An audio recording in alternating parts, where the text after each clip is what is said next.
Subscribe करें और bell दबाएं ताकि कोई खबर रह न जाए।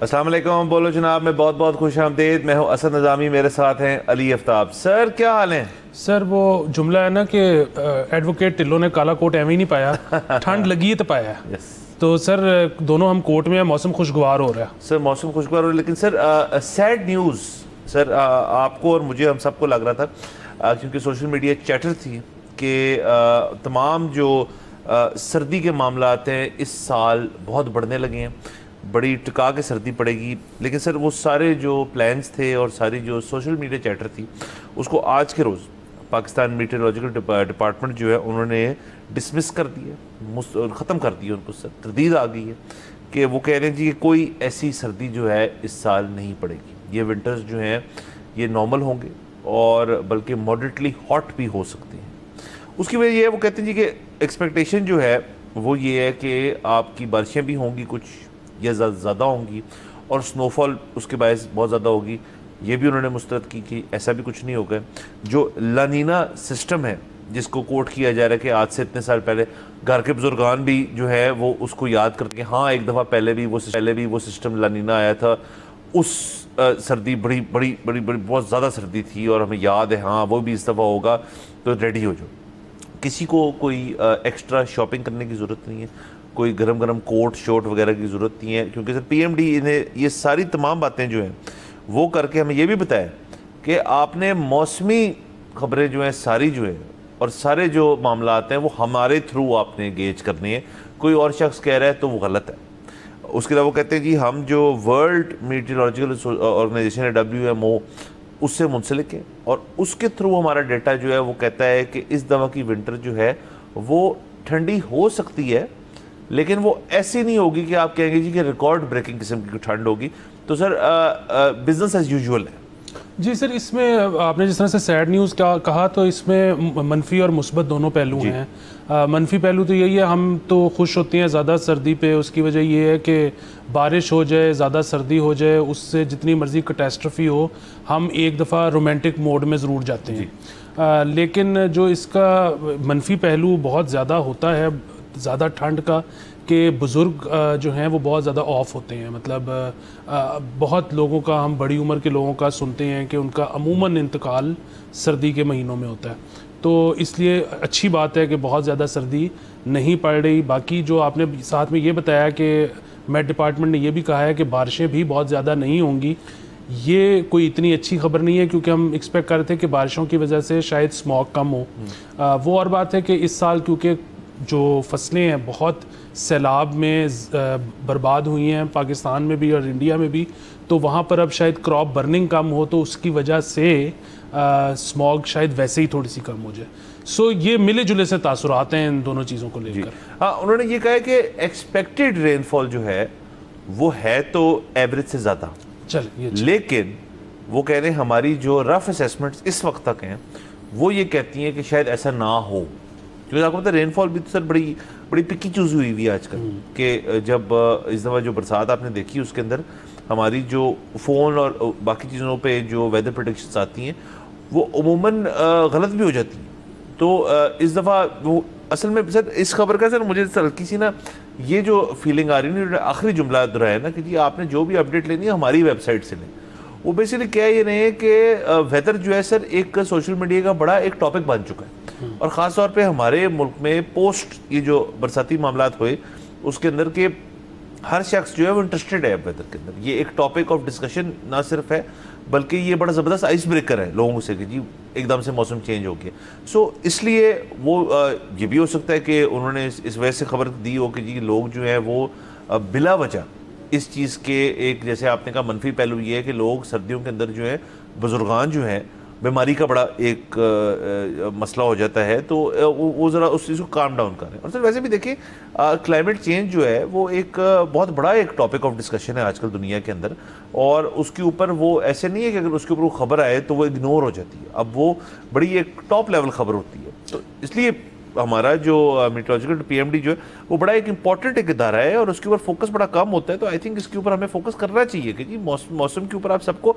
आगाह करें कि एग्जैक्टली क्या होने को जा रहा है। जी बिल्कुल, वो उन्होंने ज़रूर ये भी वो चाहते होंगे कि इससे पैनिक क्रिएट ना हो। दूसरा जो आपने बारिशों का जिक्र किया कि वो कम या ज़्यादा जो इस दफ़ा एक्सपेक्टेड है, सो आप ये देखें ना कि 2018 से लेके 2024 ये वो पीरियड है जिसमें हमने एक्सट्रीम स्मॉग देखी है।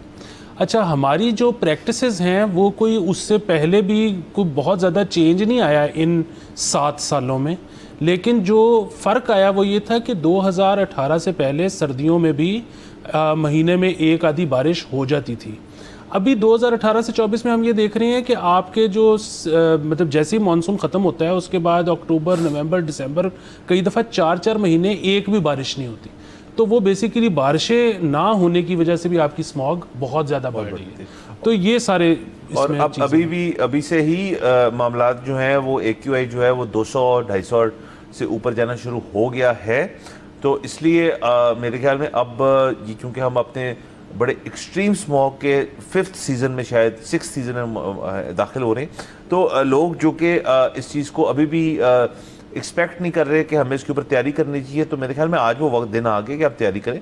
अगर आपके पास एक एयर प्योरीफायर है तो उसका फ़िल्टर अपडेट करें।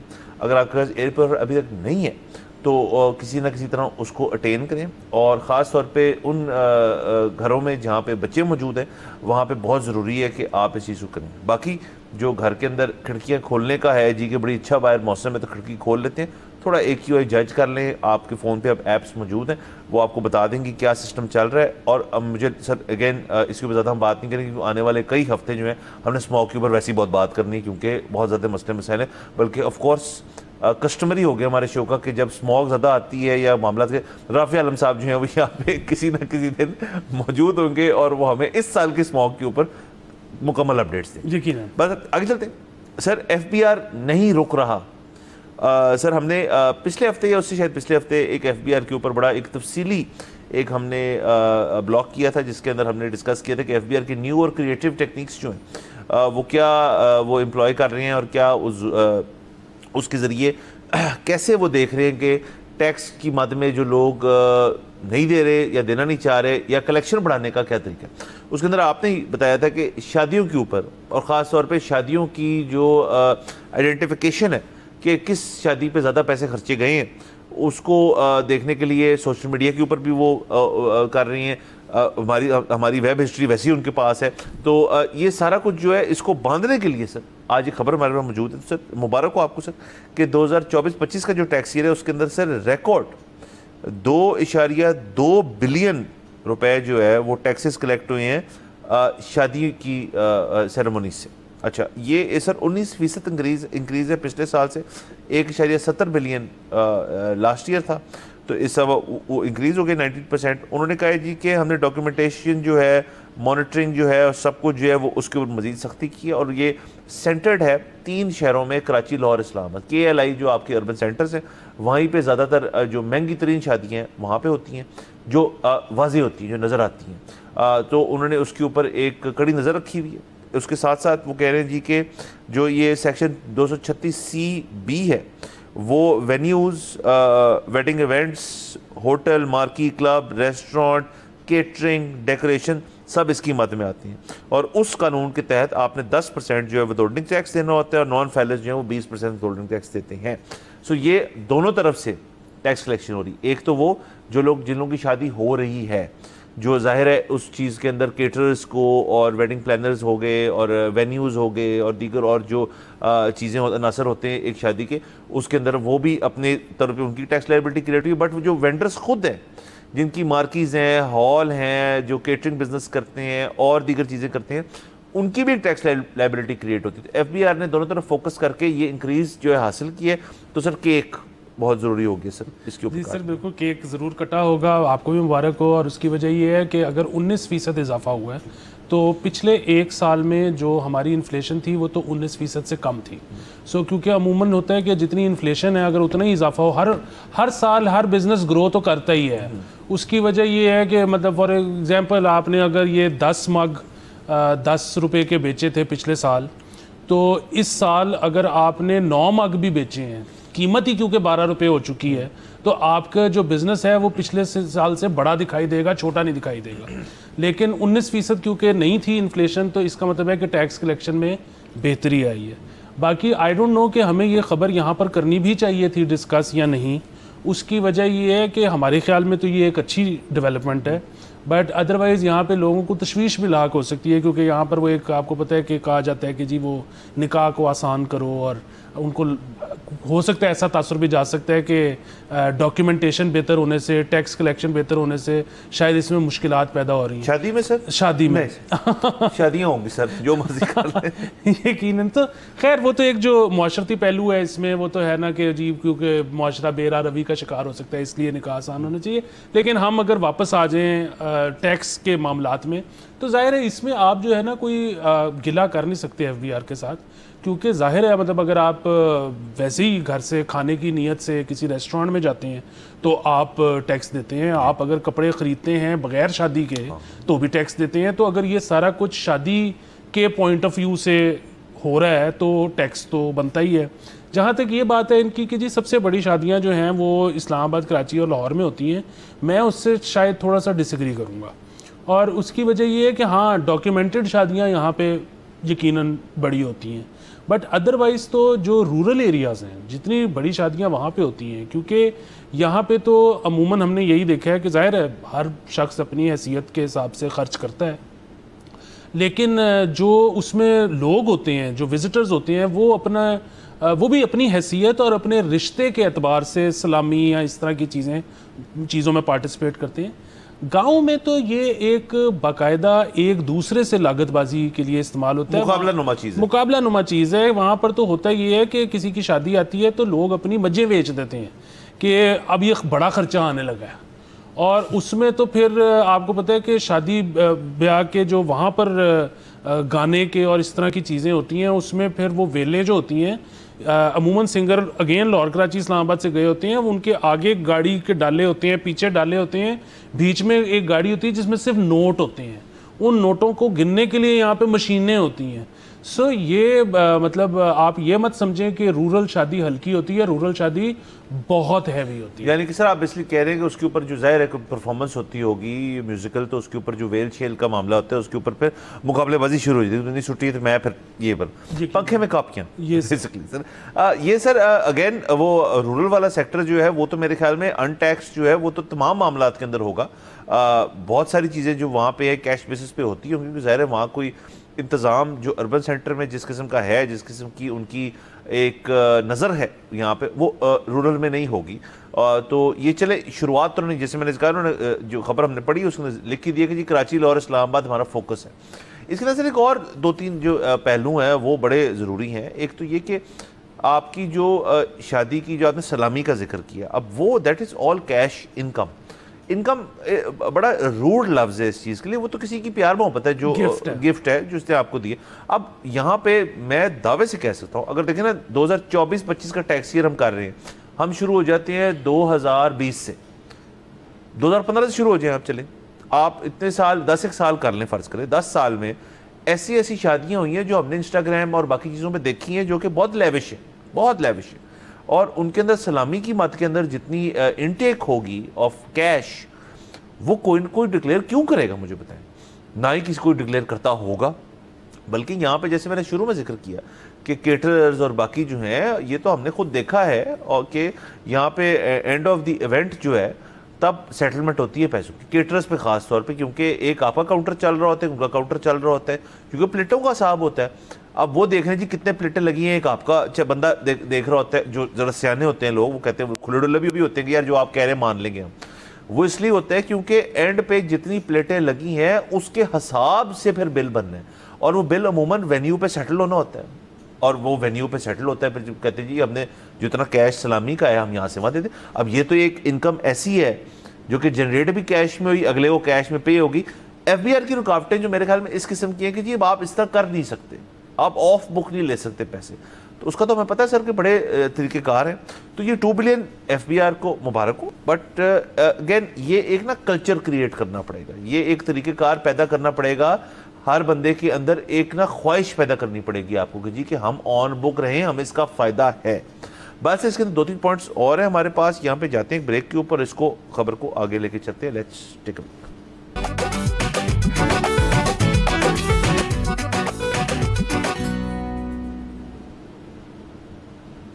Welcome back from the break. आप देख रहे हैं बोलो जनाब। सर, ब्रेक से पहले हम डिस्कस कर रहे थे एफबीआर ने रिकॉर्ड तोड़ दिए सर। 2 अरब रुपया जो है उन्होंने इकट्ठा किया टैक्स की मद में शादियों से। ब्रेक से पहले बात ये हो रही थी कि कई चीज़ें जो है वो कल्चर ओरिएंटेड होती हैं।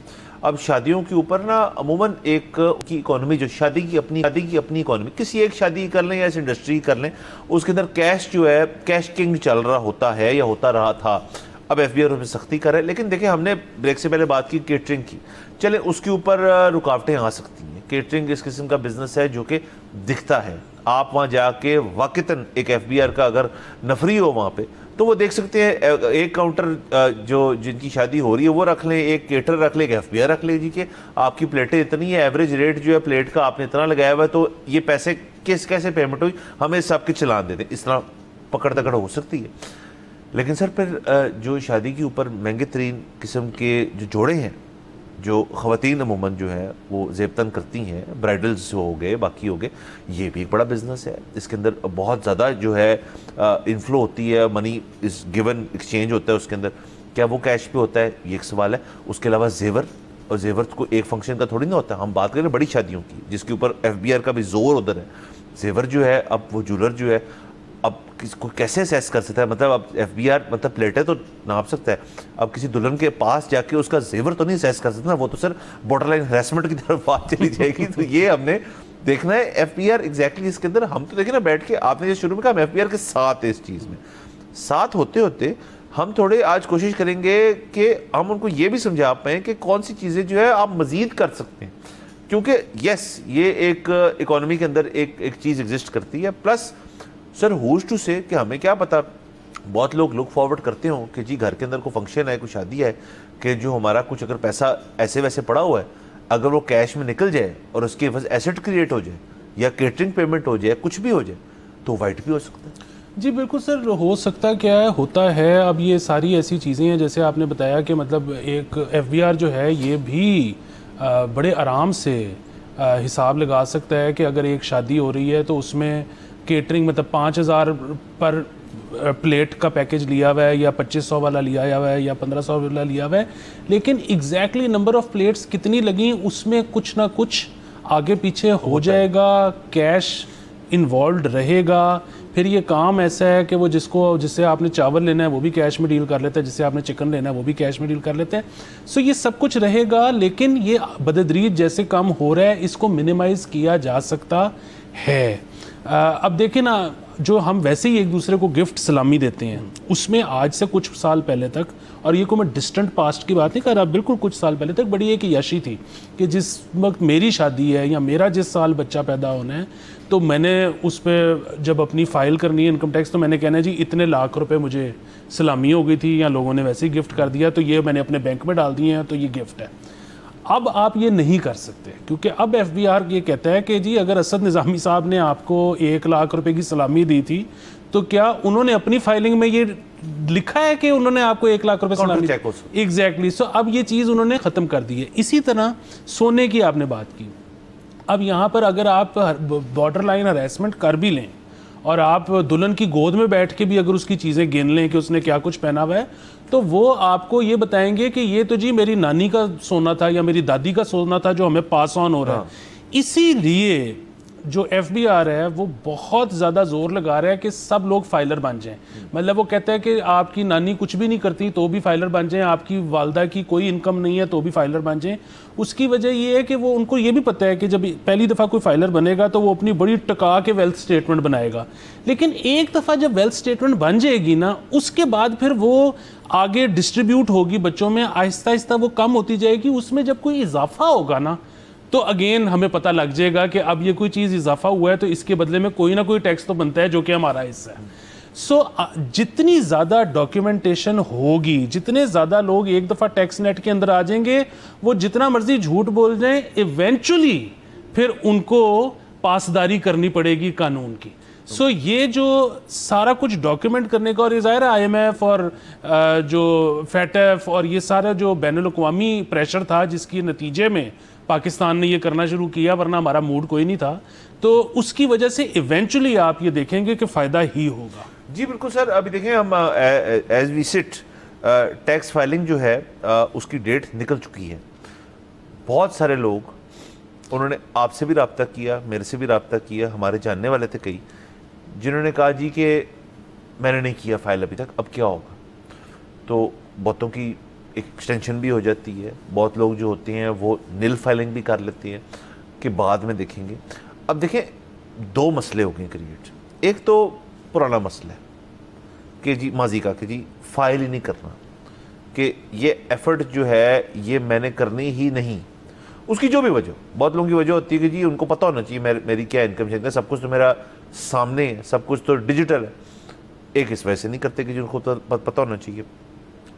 दूसरे सर बहुत लोग जो हैं वो जो FBR के लिए दूसरा मसला बनना चाह रहे हैं कि नील फाइलिंग कर देती हैं, या वो कहते हैं जी कि हम एग्जैक्टली नहीं करते क्योंकि रिवीजन की आपने ना गुंजाइश रखी हुई है। तो इस रिवीजन की गुंजाइश को लोग कहते हैं जी कि देखो हम एक दफ़ा रिवाइज भी तो कर सकते हैं, तो अभी इससे निकलो, फाइलर बन जाओ, एक्टिव स्टेटस रखें और एक्टिव स्टेटस एंजॉय करें, और फिर हमारा क्रिएटिव किस्म का टैक्स अकाउंटेंट है जो इस चीज़ को संभाल लेगा।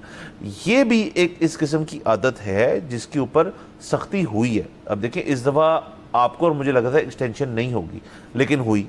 15 अक्टूबर तक एक्सटेंशन हुई। अब आज हम 17 तारीख में अंदर बैठे हैं, अभी भी बहुत लोग जो हैं वो इंजॉय और सुकून में बैठे, क्योंकि या तो एक्सटेंशन ले बैठे हैं या वो जैसी मैसी गंदी मंदी जो उन्होंने फाइलिंग करके वो कहते हैं जी इसको रिवाइज कर लेंगे। सो ये कल्चर भी जो है इसको ब्रेक करने का तरीका है कि एक वो साल आए जिसमें FBR की लिस्टें जो है ओवरनाइट अपडेट हों, कि मतलब 15 तारीख को अगर डेट है जी, 16 को जी इतने करोड़ों लोग जो हैं वो अब नॉन फाइलर हो गए और वो सब जो है फाइल करें। इसमें बहुत बड़ा मसला है, ये कभी हो नहीं सकता। जी बिल्कुल, जिस तरह आपने कहा ना कि जी ज़्यादा से ज़्यादा लोग कैसे फ़ाइल करेंगे और उनको कैसे बताएं कि मतलब इंसेंटिव क्या दें कि जी टैक्स चोरी करना का इंसेंटिव तो ये है कि पैसे बच गए। अच्छा, टैक्स चोरी ना करने का इंसेंटिव क्या है, सवाल ये है। अच्छा, उसका जवाब जो है ना वो ये है कि अगर आपने टैक्स अपना पूरा फाइल किया है तो इसका मतलब है कि आपने शो किया है कि आपने कितने पैसे कमाए हैं। अच्छा, जितने पैसे आप सालाना कमाते हो उतना आप एलिजिबल हो कि आप बैंक से अपने कारोबार के लिए लोन ले सकते हो। ठीक है, अगर आप पैसे ही कम कमाते हो तो लोन भी कम ले सकते हो। अब यहाँ पे एक ट्रिकी मामला है, और वो ये है कि मैं अगर दिखा भी दूं कि मैं एग्जैक्टली कितने पैसे साल के कमाता हूँ, मैं उस पर टैक्स भी कटवा दूं, जब मैं जाऊंगा बैंक के पास लोन लेने तो वो कहेगा कि आप जो काम करते हैं ना वो रिकॉग्नाइज्ड इंडस्ट्री ही नहीं है पाकिस्तान में, तो हम आपको लोन ही नहीं दे सकते। सो अब ये भी सरकार को चाहिए कि दुनिया में जो इतने सारे, मतलब मीडिया एक काम है, फिल्म मेकिंग एक काम है, म्यूजिक मतलब इंडस्ट्री, आप उसको रिकॉग्नाइज नहीं करते तो हम क्या करें, पूरी दुनिया में ये एक इंडस्ट्री है। सो अब आप लोगों को इंसेंटिव ये दें कि यार आप काम करते हैं, आप अगर उसके बदले में हमें टैक्स देते हैं तो सरकार आपको उसके बदले में जब आपको चाहिए होगा अपने ही बिजनेस को एक्सपैंड करने के लिए तो पैसे देंगे। बिल्कुल सर, बेनिफिट देना चाहिए। और बेनिफिट और चीज़ों में देखें ना, यहाँ पे अब नई एक स्कीम शुरू हो रही है कि एक्सपोर्टर जो है, जो हैवी एक्सपोर्टर है, उनको हुकूमत जो है प्लान कर रही है, ये मैं यहाँ पे खबर नुमा चीज़ कर रहा हूँ कि या ये एग्जिस्ट करती है या आई थिंक इसको हम विजिट करें कि वो एक स्पेशल पासपोर्ट देने लगे कि जी एक्सपोर्टर को आपको ना कह सकते हैं कि जी एक्सपोर्टर बहुत बड़ा है हमारे मुल्क का, इसको एक स्पेशल नोयत का पासपोर्ट, इसके अंदर वीज़ा की आसानी है। भाई बहुत बड़ा टैक्स फाइलर है आपका, अपनी इंडस्ट्री का सबसे बड़ा टैक्स फाइलर है, उसको भी क्या अच्छा पासपोर्ट मिलेगा आपको। ये इंसेंटिवाइज करेंगे ना लोगों को तो लोग मोटिवेट होंगे। बस सर देखते हैं आने वाले सालों में शादियों से और मजीद कितना रेवेन्यू इकट्ठा होता है, बट FBR ने इस दफ़ा इसमें इनकी परफॉर्मेंस बेहतर है। यहाँ पे जाएंगे ब्रेक के ऊपर, प्लीज़ स्टे विद अस।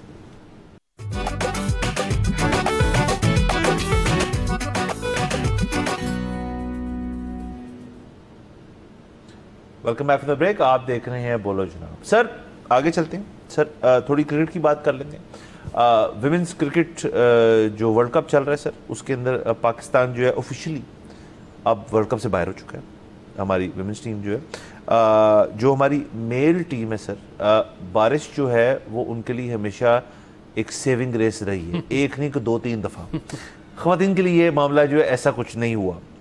जो हमारे सारे तमाम मैचेस जो हम बिल्कुल लास्ट में रहे इस टूर्नामेंट में, not a good performance, but हमारी खबर उस चीज़ के बारे में नहीं। वैसे मैं बताता चलूँ कि बांग्लादेश से हमारे जो हमारा मैच था भारत के साथ, उसको हारे, ऑस्ट्रेलिया से बहुत बुरी तरह हारे, और इंग्लैंड वाला चूँकि वॉश आउट हुआ तो उसके बायस हम टूर्नामेंट से इफेक्टिवली आउट हो चुके हैं। ये एक बात होगी। लेकिन जो इंडिया के साथ मैच हुआ उसने सर रिकॉर्ड तोड़ दी सारे। अब ये सर फिगर्स जो है, आप अगर सोचें कि 5 अक्टूबर को ये मैच हुआ, उसके अंदर 28.4 मिलियन व्यूअर जो है उस मैच को देखा, 1.87 बिलियन वॉच मिनट्स थे उसके। ये विमेन इंटरनेशनल क्रिकेट की मैच का सबसे मोस्ट वॉच मैच था। पॉइंट भी, अब रुझान जो है विमेंस क्रिकेट के ऊपर जो है वो आना शुरू हो गया। हमने क्राउड्स भी अच्छे देखे इस टूर्नामेंट के दौरान।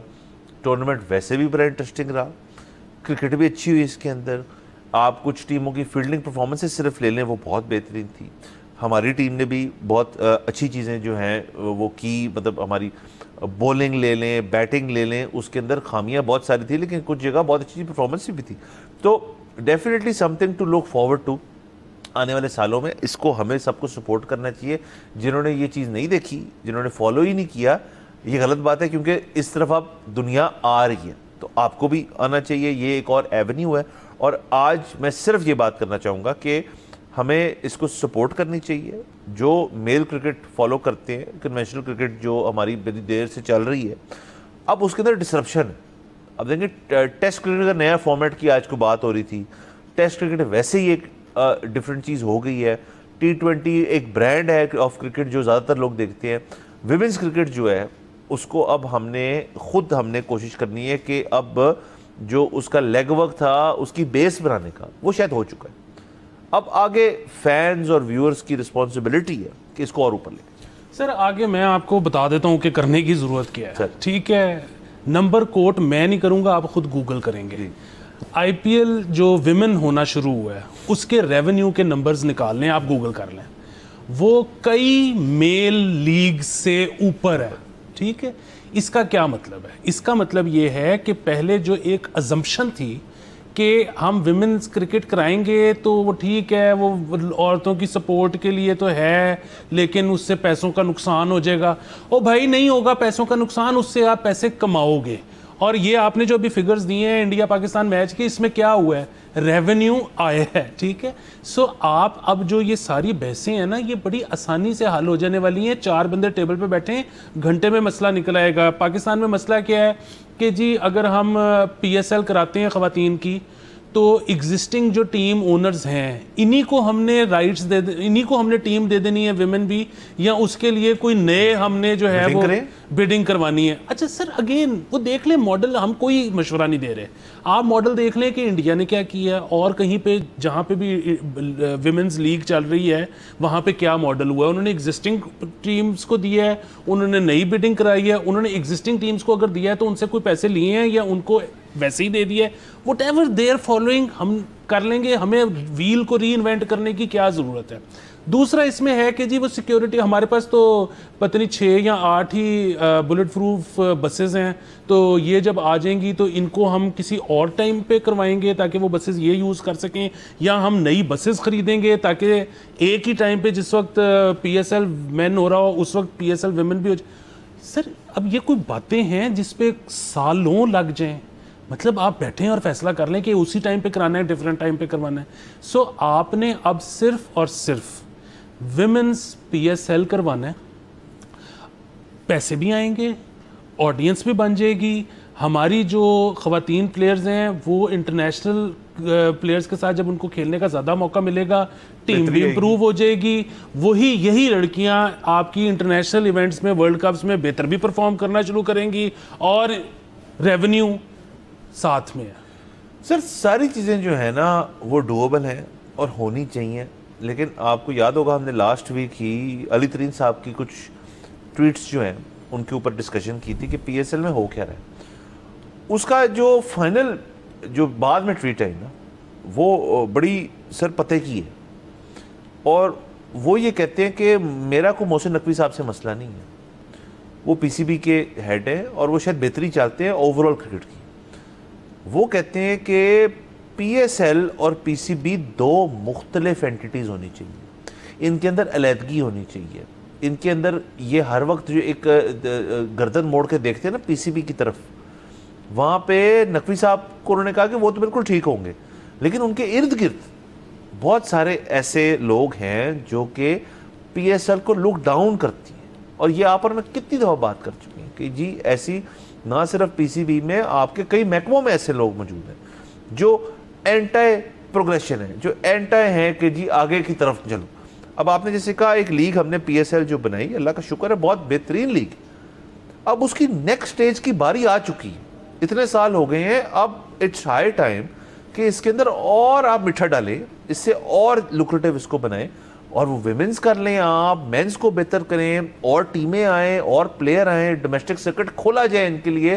सर जो हम बात करते रहते हैं स्काउटिंग का इशू है, ये है वो है, वो सारे स्काउट्स जो हैं वो PSL के लिए आएंगे, PSL से लड़का नेशनल टीम में जाए, आप रूट ही चेंज करें। ये सारा कुछ जो है ये सिर्फ तब हो सकता है जब आपके अंदर ना डिविजन्स पैदा हों कि जी हम तो सर देखें कहते हैं कि टेस्ट को लैदा कर दें, वनडे और T20 को क्लब कर दें, सबको लैदा कर दें, लेकिन आई थिंक जो चीज़ आप आसानी से कर सकते हैं कि PSL की एक मुकम्मल तौर पे अलहदगी कर दें फ्रॉम PCB। दुनिया भर में लीग स्पोर्ट्स अलहदा होती हैं, नेशनल टीम का एक डिपार्टमेंट ही अलहदा होता है, भैया आप भी कर लें। इसमें इशू क्या है? ये एक सफ़ेद कागज़ पे लिख के करने की चीज़ है, और जो PCB चेयरमैन ये कर जाएगा वो एक तोहफा देके जाएगा क्रिकेट को पाकिस्तान में। यकीनन देखें वो जो बात है ना कि नकवी साहब तो भलाई चाहते होंगे, जाहिर है वो भला चाहते होंगे, उनको बुरा चाहने के पैसे थोड़ी मिलने हैं। बुनियादी बात सिर्फ इतनी है कि यहाँ पे कोई अपनी पावर छोड़ना नहीं चाहता। ये बिल्कुल वही बात है कि जब हम डेवोल्यूशन की बात करते हैं पावर की कि बल्दियाती इंतखाबात करवाएं, तो बेसिकली आपका MPA MNA पावर नहीं छोड़ना चाहता। इसी तरह हम जब बात करते हैं कि जी सूबे मज़ीद बनने चाहिए, साइज़ छोटा होना चाहिए, उससे गवर्नेंस आसान हो जाएगी, वो बात ये है कि इस वक्त जो जहाँ का भी CM है वो अपनी पावर नहीं छोड़ना चाहता। इसी तरह आज आप जो ये मशवरा दे रही हैं कि आप बिल्कुल PSL को PCB से अलहदा कर दें, तो उसमें मसला एक ही है कि वो PCB वाला जो है वो अपनी मतलब PCB में जितने लोग हैं वो अपनी पावर नहीं छोड़ना चाहते। सो यहाँ पर जब तक आप लोगों को ये यकीन नहीं दिला देंगे कि देखें आप उतने ही कारामद शख्स हैं, आपकी उतनी ही इज्जत रहेगी, आप अपना काम बेहतर तरीके से कर सकेंगे जब वो काम का स्कोप थोड़ा हो जाएगा। काम का स्कोप जितना ज़्यादा होगा उतना एक शख्स मुश्किल से कर पाएगा। सो ये मत देखें कि आपके स्कोप ऑफ वर्क के आपका कितना बड़ा है, आप ये देखें कि जितना लिमिटेड सा काम आपको दिया गया था वो आपने कितने एहसन तरीके से किया है। जब तक ये सोच पैदा नहीं होगी तब तक तब्दीली नहीं आएगी। बिल्कुल सर, और सर मैं तो सर इसके अंदर बहुत कह रहा हूँ क्रिएटिव हो जाएं, आप तमाम PSL को का IPO कर दें, पब्लिकली लिस्टेड कंपनी हो कि जी PSL है उसमें हम भी हिस्सेदार बने, आप जो टीमें हैं जो फ्रेंचाइजेस हैं उनका IPO करें भाई, उसके बाद सर उसका एक बिजनेस एंगल आएगा ना, उसके अंदर फिर स्टॉक मार्केट जो है वो बोलेगी जी कि हम देखें जी हमारी कितनी अच्छी जा रही है। सर उसके बाद लाहौर कलंदर्स आंसरेबल हो जाएगी। अगर मेरा एक भी शेयर हुआ ना 10 रुपए का और मैंने ईमेल कर दी तो वो मुझे आंसरेबल है। सर ये सारी चीज़ें जो हैं देखें ये हो सकती हैं, ये नीड ऑफ द आवर है। दुनिया के अंदर क्रिकेट जो है एक मशहूर स्पोर्ट बनती जा रही है। ओलंपिक्स के अंदर उसकी एंट्री हो चुकी है, आगे आने वाले सालों के अंदर ये और मुल्कों ने खेलना है, आप उसके फोर फ्रंट पे होना चाहिए। बारह सर आज का वक्त खत्म हो जाता है, जल्द लेते हैं, कल आपसे इंशाल्लाह फिर मुलाकात होगी। खुदाफिज।